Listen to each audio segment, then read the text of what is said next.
Die afgelope naweek het die Vryheidsparty hulle verkiesingsmanifes in Durban bekendgestel. Ek gesels nou met die IVP, LP en nasionale woordvoerder Mkhuleko Hlengwa.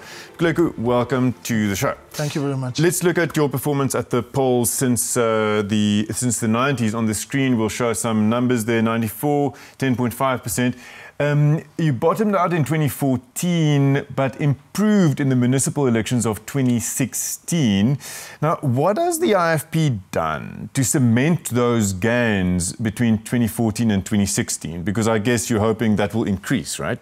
Well, it's all hard work and a message which is resonating with South Africans, a message of hope, a message of building a South Africa united in its diversity, a message of building bridges, and most importantly, a message of commitment for building a South Africa where there's jobs, we fight crime, we ensure that the justice system works for all South Africans, and one where we want an economy that's literally going to grow. We've got an high unemployment currently, and so we've got a proven track record, a strong leadership, a leader of integrity, Prince Buthelezi, who has united South Africans even in the most difficult of times. And so that kind of track record is the one which has enabled us to arrest the electoral decline and for us to be forward-looking. You look at the municipal by-elections, for instance, you see that this is a party that is growing, even if we're not winning wards, but we are actually growing our numbers.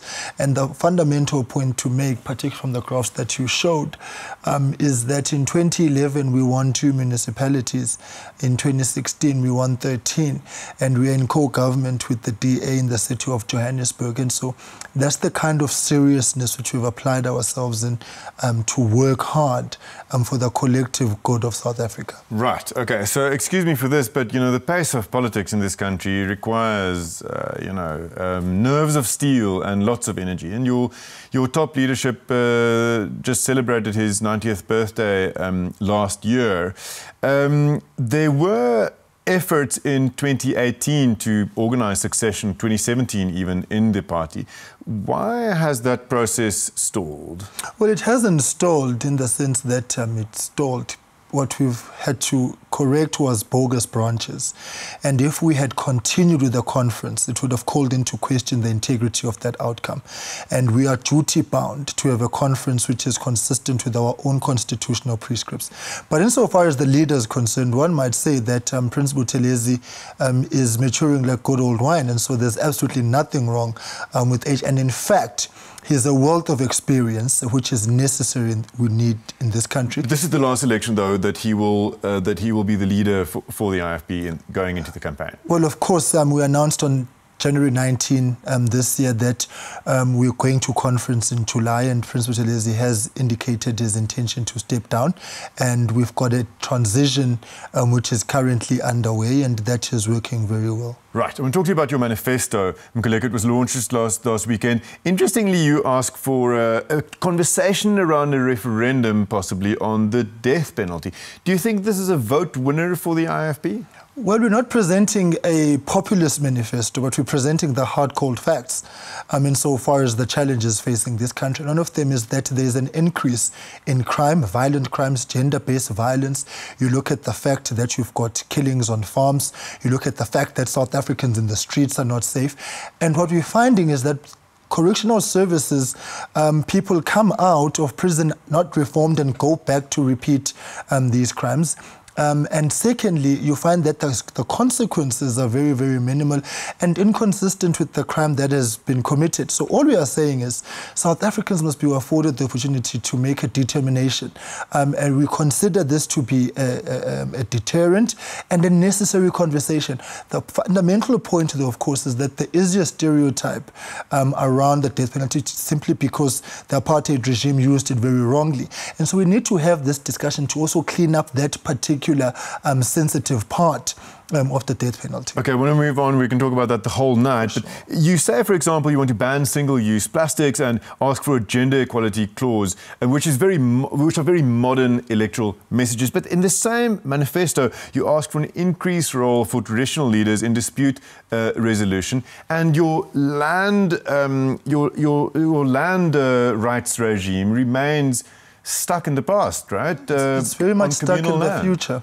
How's that? I'm a resident in a traditional area administered by a traditional leader, and we need to be consistently aware of the socio-economic conditions of our people in those areas. And one of them is the cost factor insofar as access to land is concerned currently. And the Ngonyama Trust in the main makes it easy for people to access land because they don't have to pay all these transfer duties, these bank duties, and so on.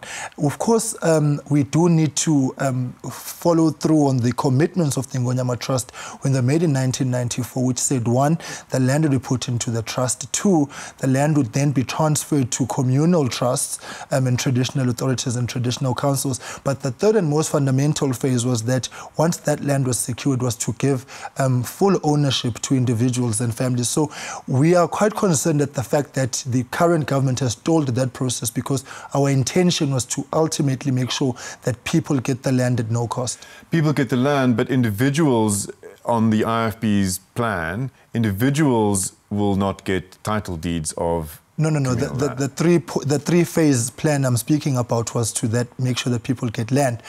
With title deeds. No, yeah, of course. But let me make this point. A trustee rather, is not an owner of what's in the trust. They just hold it in trust for someone else.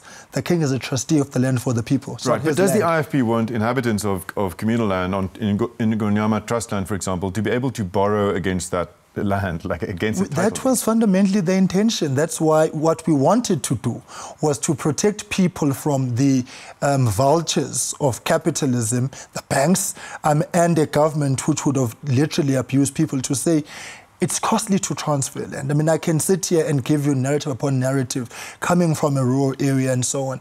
But the fundamental point is the Ngonyama Trust was designed so that ultimately individuals could be able to get the land. In short, Mkhuleko, will you mop up votes that will be lost because Jacob Zuma is leaving the ANC? He was very popular in KZN. Is this a factor that the IFP is taking into account? We are not campaigning against those who are in the former shadows of history. Jacob Zuma's had his time, good riddance. As far as we are concerned, he was a president who was totally bad for this country, entrenched corruption, escalated an economy onto its knees. You saw inequality shoot through the roof, jobs were lost.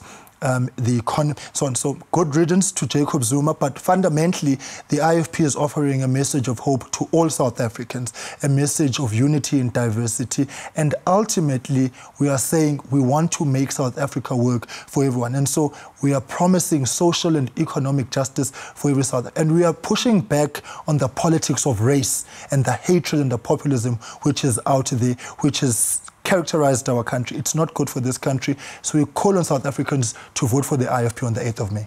Thank you, Mkhuleko. Wonderful to have you here. Pleasure.